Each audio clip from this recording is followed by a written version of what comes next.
would I rather do a 9 to 5 or try ko tong esports? I-pursue ko tong dream ko na naglalaro ako for a living. For example, pag kunyari, nakapasok ka na, naging professional gamer ka na, Mhm. ano ngayon yung buhay mo na? You're in the boot camp 6 days a week. You're training. Kung may game day, kung maglalaro kayo sa MPL, you go to the studio, you go to the arena, you play. You get 1 day off, maybe 2 if you're lucky. Kung talo kayo, walang uwian. What do you mean?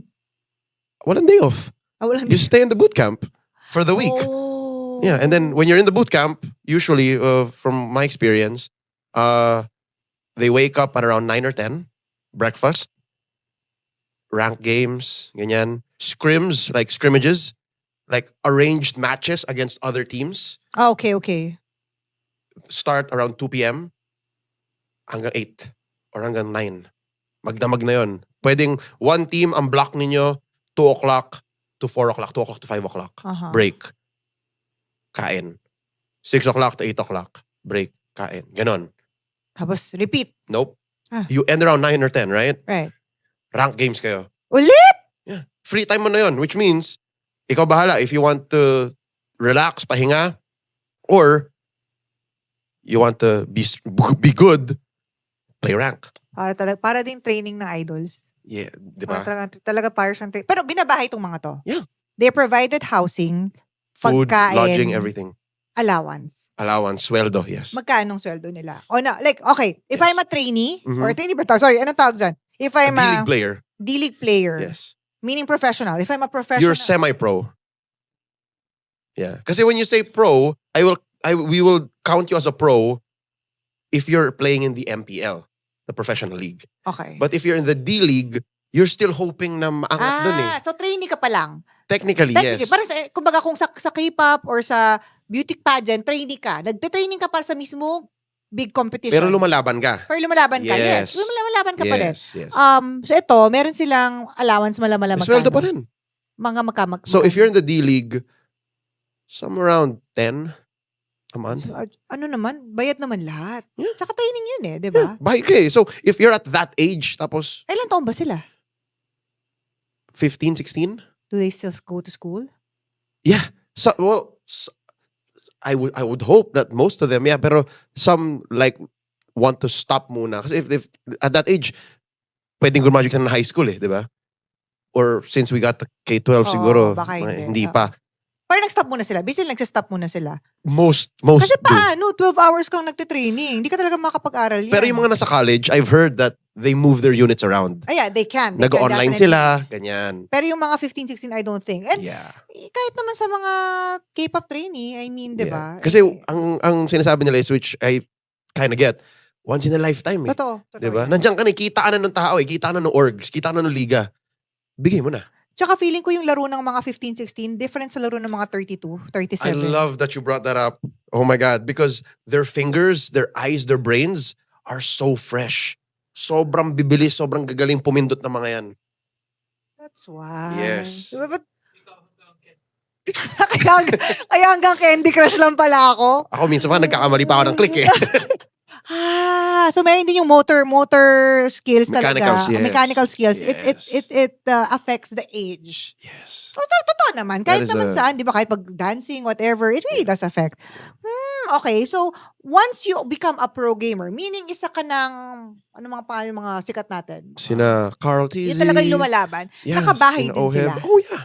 Okay. Yes. Oh, well, obviously the accommodations improve. Of course. Yeah. Pero kumbaga parang magkakasama pa rin sila. Kasi Same team setup. sila eh. Yes. You have to live with each other. Mag-practice, ganyan. Yes. And then, may sweldo na sila. Oh yeah. Talaga. Oh Mga my God. magkanong swelduhan dito sa professional Oh wow. MLBB players. When you're a pro, and let's be conservative, bagong salang ka, and you're like, galing kang D-League, or first rookie season mo, hindi ka pa kilala masyado, pero nasa pro team ka na, I think it's safe to say you make somewhere between 20-25. A month. Yeah. Okay. And then, yeah, it goes up from there. Pag sobrang sikat mo na, you have Pero brand yun, kung deals. compare mo sa mga basketball players, maliit yun, no? Basketball pro. Yeah, PBA. Ayun, that's different. Kasi, Basketball players, yung avenue or yung platform nila is so much bigger. because they have TV, Yeah. right? Bagay. Ito, they're kids. These kids are younger, Sa bagay. right? And they have these kids. Kaya ang ginagawa nila, they find other ways to make more money, like streaming, Streaming. endorsements. Advertising. Yun. So there's a percentage of pro players that make so much more outside Of the game itself. Yes. Of the league itself. Not about prizes, prize pool. Sabi They win. ni Koreano, my husband, sorry. Mhm. The Korean players, the esports players, they earn more than Korean basketball players in Korea. Yeah, I'm hoping that we get there soon. I think we will. Yeah. I mean, not that bababa yung sweldo ng mga Yeah. basketball players, but feeling ko, mas magiging malaki yung acceptance sa esports na magiging ganun na yung level niya. Yeah. Yung 20 to 25 figure, that's very conservative. Yun na yung parang basement. Oo. Yeah. Pero pag nanalo, di ba, Oh syempre, my pro God. ka na, di ba? O, lalaban tayo. Saan ba sila lumalaban, usually? So there's the season, the MPL, which is twice a year. So there's Locally. Yeah. So it's like a 2 to 3 month long season. Tapos Parang basketball season. yeah. And then in between those, may mga international events, Mhm. major international events, third party international Oo. events. So hindi ka maubusan ng gagawin. So madalas 1 week or 2 weeks lang ang break and then lalaban kayo ulit. And then, if you win, or Oh, yeah. kahit mga second runner-up, third runner-up, Oh, yeah. malamala magkano ang kikitain ko as a player. Okay. Okay, sige, ganito. As a professional player, Mhm. if I win in a Yeah. major competition or tournament, Yes. how much is my earning? From the prize alone. Yeah, prize Kasi may alone. sweldo kayo, di ba? Let me look.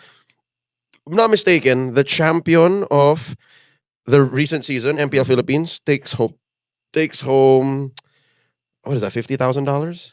Oh, 2 million pesos, 2.5 million pesos. Where's that? But that's local. Yung local lang to. So ito yung twice a year na ina-expect mo na oo. talaga. So let's say 50, right? 50K. 50, 1, 2, 3 times 50, 56. Sure. 2.8. Divided by 6 people. sabi mo ng 10. 10 people. Kasama yung staff. 10 people. Pati staff kikita doon? Yeah. Okay. Kasi may coach, may manager, may analyst. Yung mga ganun, nakakakuha sila ng cut dun sa earnings? It depends on the agreement with the org. Okay, Yes. okay. Sabi mo, 280,000 pesos. kahit ano na, make it 300. no, you can cut it down pa kasi baka may cut si team 250. 250,000 per winning per player. per player. 200, ganun. Kasi you have to also consider alabas pa to sa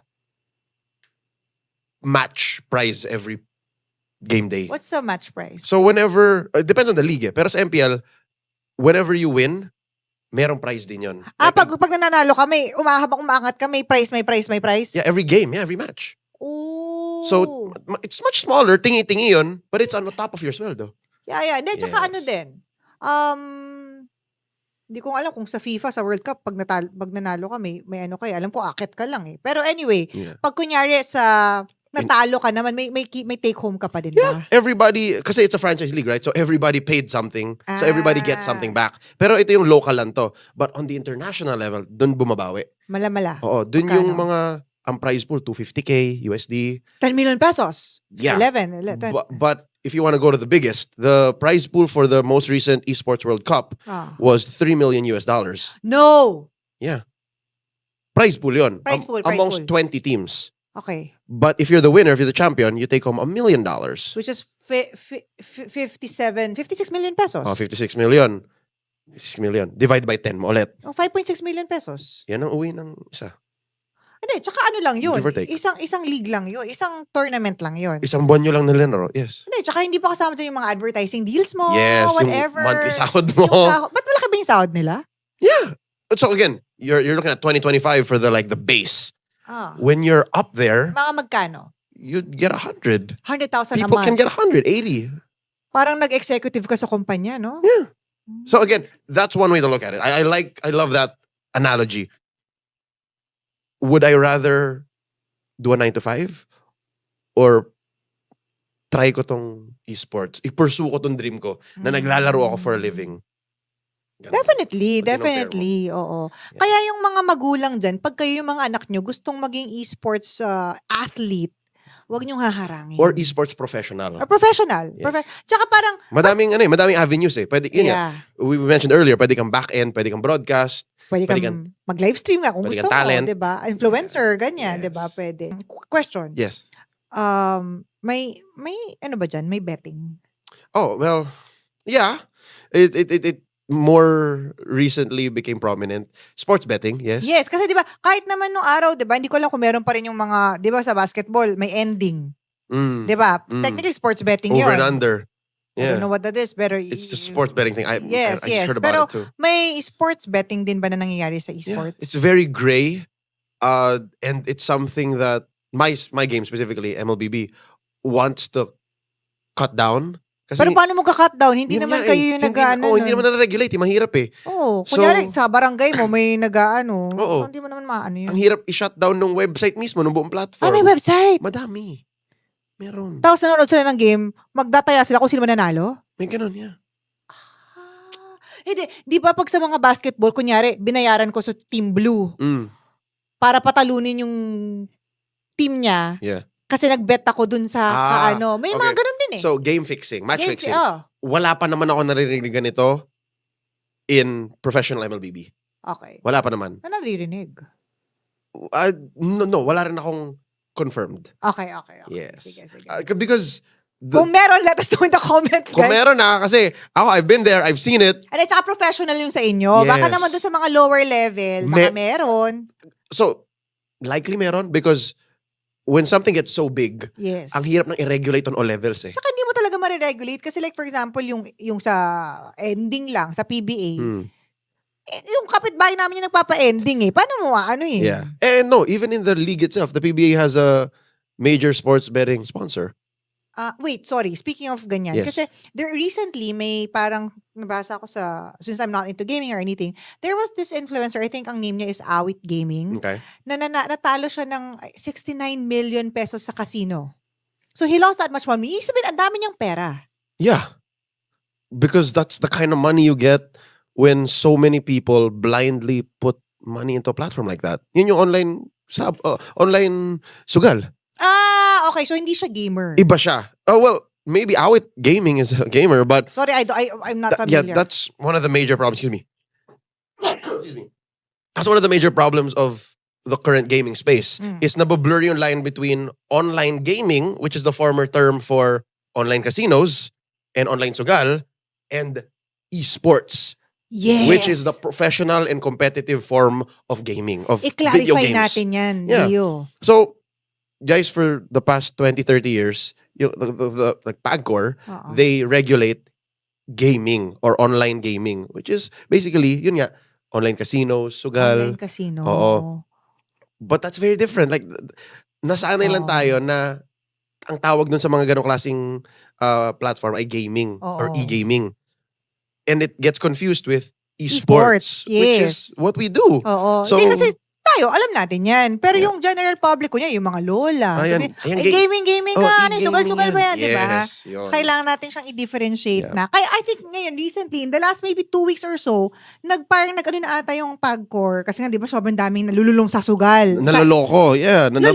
Nabobola, yes. Kasi nalulong talaga yung tipong nagnakaw na sa mga kapitbahay. Oo. Yung talagang naubos na ng pera. Yung last week may kotse ako, ngayon bike na lang. Yes. Ang dami talagang kasi nga nakakonect pa sa e-wallet. Oh, ang Yung mga daling ganyan, gawin, ang daling pindot lang. gawin, exactly. So, ang call to action, ang request ng mga tao dun sa, siguro may certain people who've been lobbying na, Vocal group, yes. wag nyo sabihin e-gaming, sabihin nyo e-gambling. Yes. Kasi hiwalay siya Yeah. from esports or totoong yeah. gaming. Yeah, online gaming and online casino. Different kasi. Very different, yes.